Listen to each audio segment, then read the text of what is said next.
STC Pathanapuram online ക്ലാസ്സിലേക്ക് എല്ലാ വിദ്യാർത്ഥികൾക്കും സ്വാഗതം.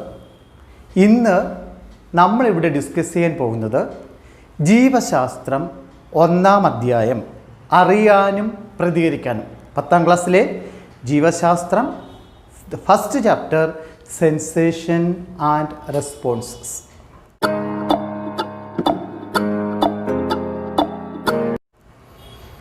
റെസ്പോൺസസ് എല്ലാ ജീവികളും പ്രതികരിക്കും. പെട്ടെന്ന് പ്രതികരിക്കും, വളരെ സാവധാനം പ്രതികരിക്കും. ഒരു ഉദാഹരണം, ദേഷ്യം. നമുക്കിഷ്ടമില്ലാത്തത് കേട്ടാൽ ദേഷ്യം വന്നിട്ട് നമ്മൾ പ്രതികരിക്കും. വലിയ ശബ്ദം കേൾക്കുമ്പം നമുക്കിഷ്ടക്കേടുണ്ടാവും, നമ്മളതിനോട് പ്രതികരിക്കും. ഇഷ്ടമുള്ളൊരു പാട്ട് കേട്ടാൽ നമ്മൾ അതിനോട് പ്രതികരിക്കും. എരിവ് കൂടിയാൽ അമ്മയോട് ദേഷ്യപ്പെടും, പഞ്ചസാര കൂടിയാൽ അച്ഛൻ അമ്മയോട് ദേഷ്യപ്പെടും. അങ്ങനെ ഒരുപാട് ഘടകങ്ങൾ ഈ പ്രതികരണം ഉണ്ടാക്കും. നല്ല പ്രതികരണമുണ്ട്, മോശമായ പ്രതികരണങ്ങളുണ്ട്. അപ്പം ഇതെങ്ങനെയാണ് നമ്മുടെ ശരീരത്തിൽ നടക്കുന്നതെന്ന് അറിയണമെങ്കിൽ 1-ാമത്തെ അധ്യായത്തിലേക്ക് നമുക്ക് കടക്കാം. First chapter sensation and responses, അറിയാനും പ്രതികരിക്കാനും. ആദ്യമായി ആ പാഠഭാഗത്തിലെ ഒരു പിക്ചർ തന്നിട്ടില്ലേ? Observe the picture and identify the activities the children were included. അല്ലേ, ആ കുട്ടികൾ ഏർപ്പെട്ടിരിക്കുന്ന ആ പ്രവർത്തനം, ആക്ടിവിറ്റിയിലേക്ക് ഏതെല്ലാം ആക്ടിവിറ്റിയിലാണ് അവർ ഏർപ്പെട്ടിരിക്കുന്നത് നോക്കിയില്ലേ? കണ്ടുവല്ലോ. ഒരെണ്ണം ഞാൻ പറയട്ടെ. അവർ ശബ്ദമുണ്ടാക്കിയപ്പോൾ പക്ഷികൾ പറന്നു പോകുന്നു. ശബ്ദം ഉണ്ടാക്കിയപ്പോഴാണ്, വലിയ ശബ്ദം ഉണ്ടാക്കിയപ്പോൾ ആ പക്ഷികൾ പറന്നുപോയി.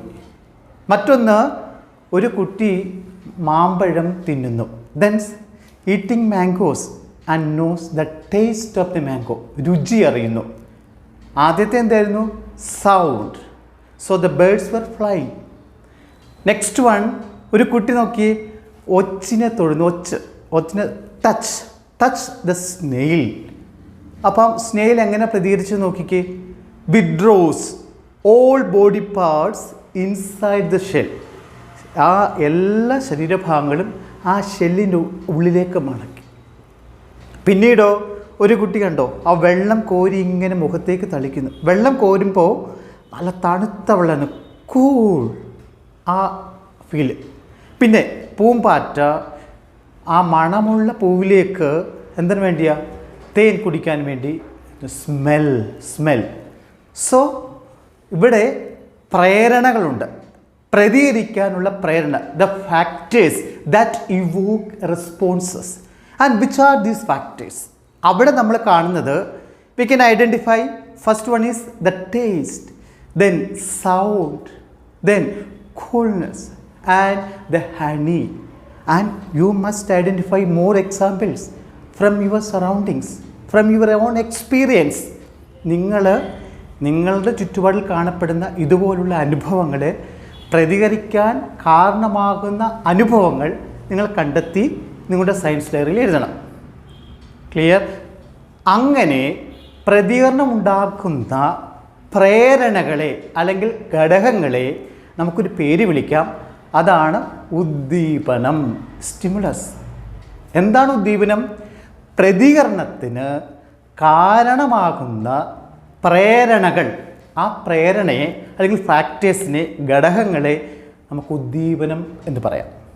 What is stimulus? The census that Evoque responses.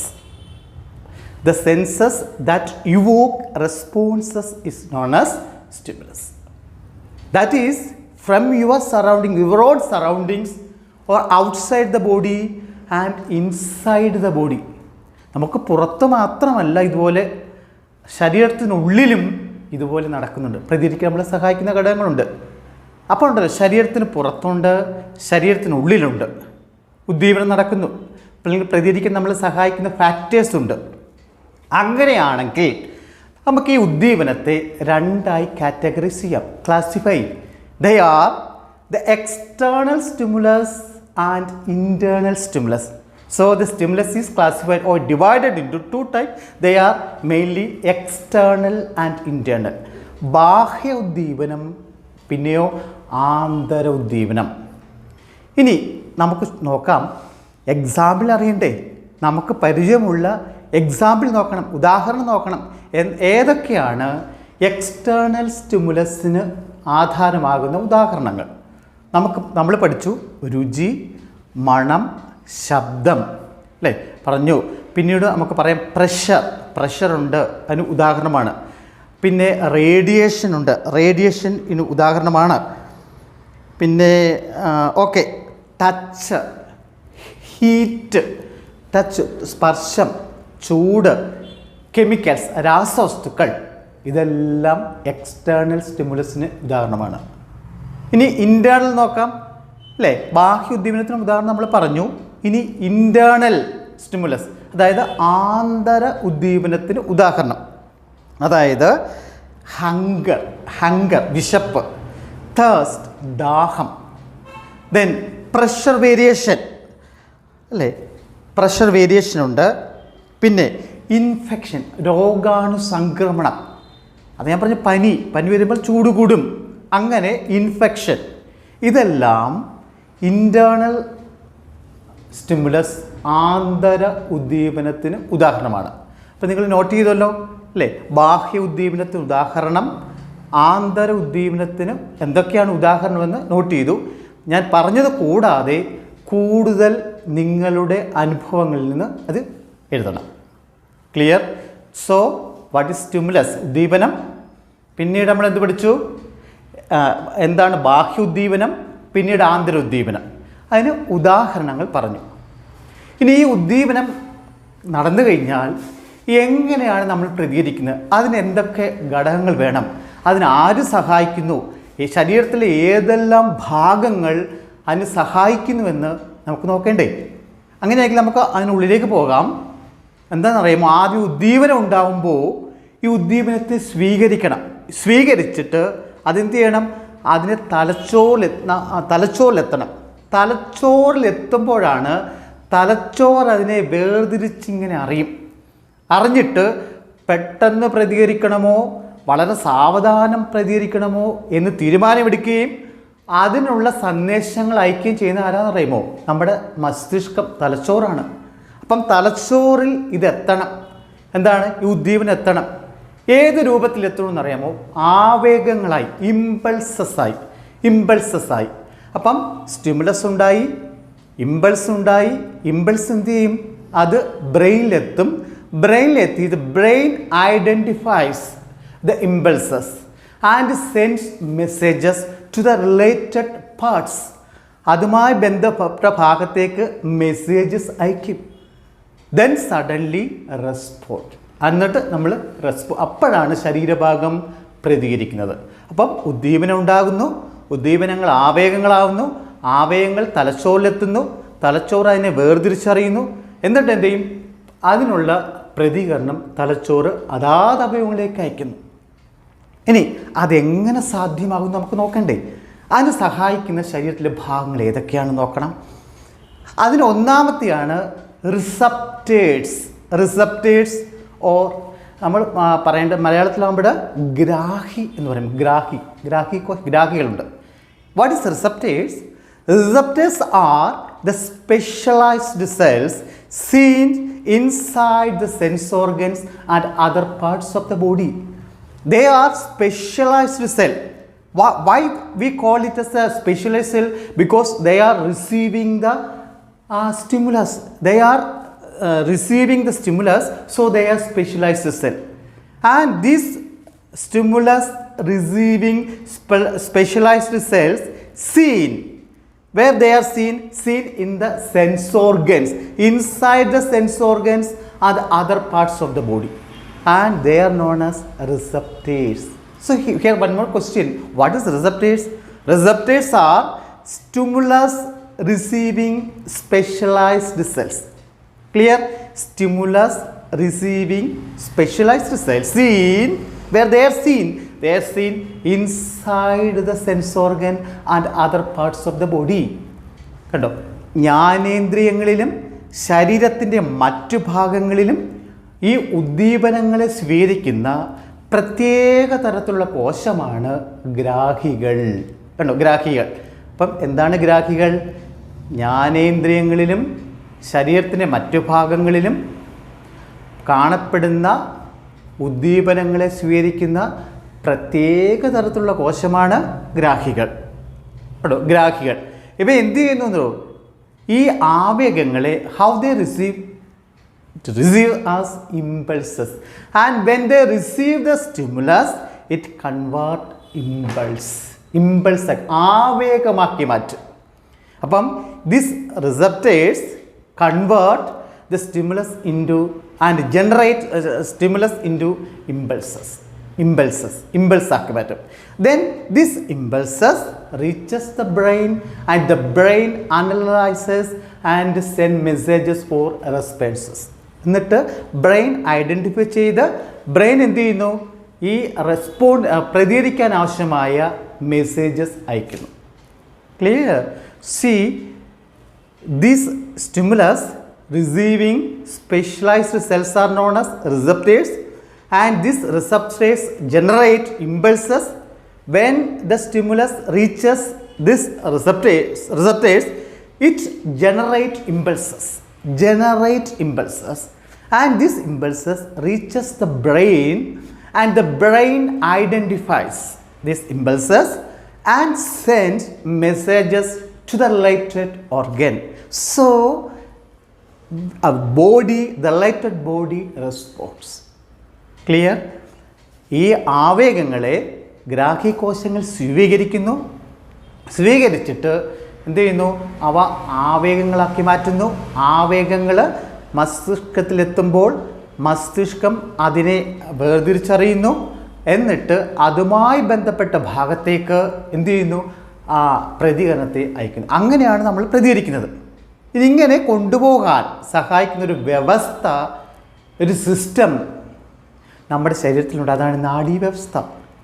It control and coordinate all actions.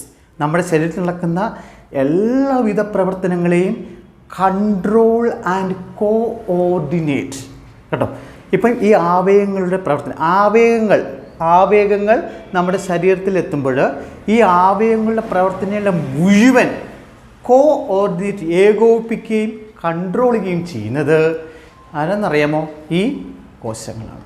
ഈ നെർവസ് സിസ്റ്റമാണ്, നാഡീ വ്യവസ്ഥയാണ്. This nervous system coordinate and control all actions. Clear? Okay. ഇനി അതിലേക്ക് വന്നാൽ ഈ നാഡീ വ്യവസ്ഥയുടെ ഘടകമുണ്ട്, ഇമ്പോർട്ടൻറ്റ്. That is neuron.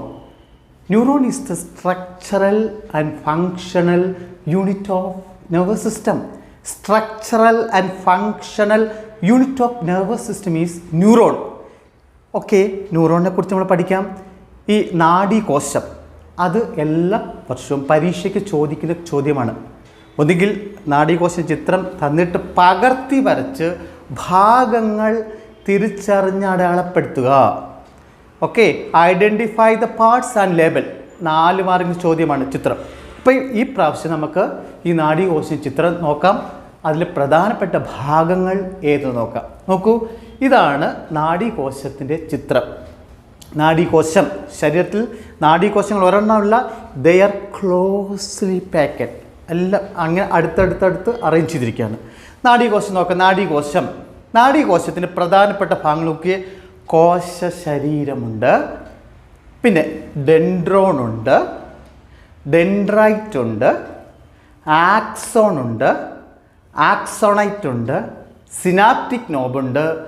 പിന്നീടോ ഇതിനെ പൊതിഞ്ഞിരിക്കുന്ന ഒരു ശ്വാൻ കോശം. See cell body or cyton, then dendron, dendrites, then axon, axonite and synaptic knob and the Schwann cells. See, we are going to one by one each. The first one is the cell body.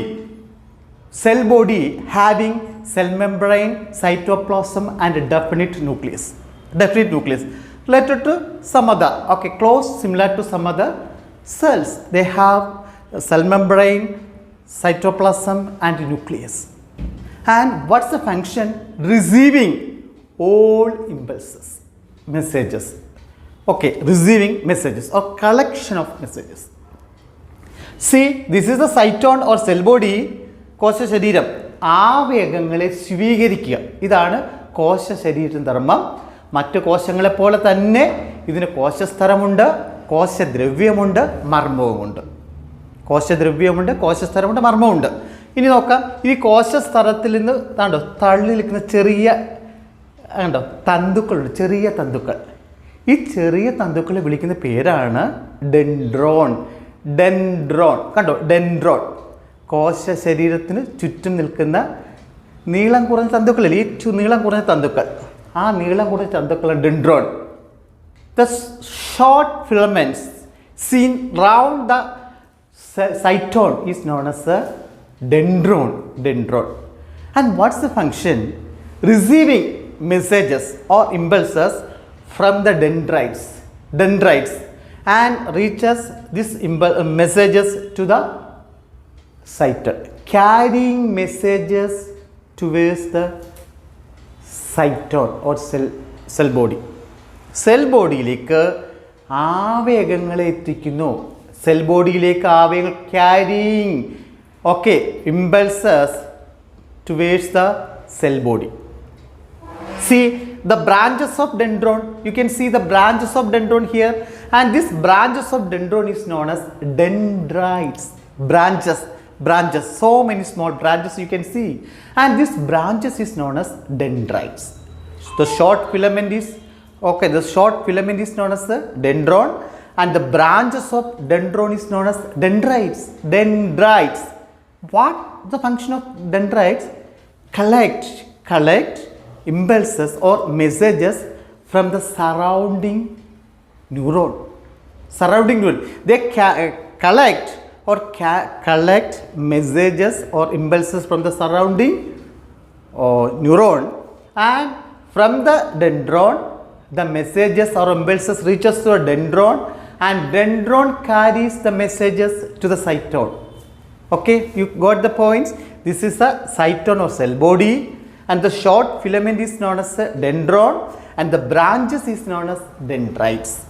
കോശ ശരീരം, dendron, dendrites. ഡെൻഡ്രോണിന് ശാഖകളുണ്ട്, ആ ശാഖയാണ് നമ്മൾ പറയുന്നത് dendrites.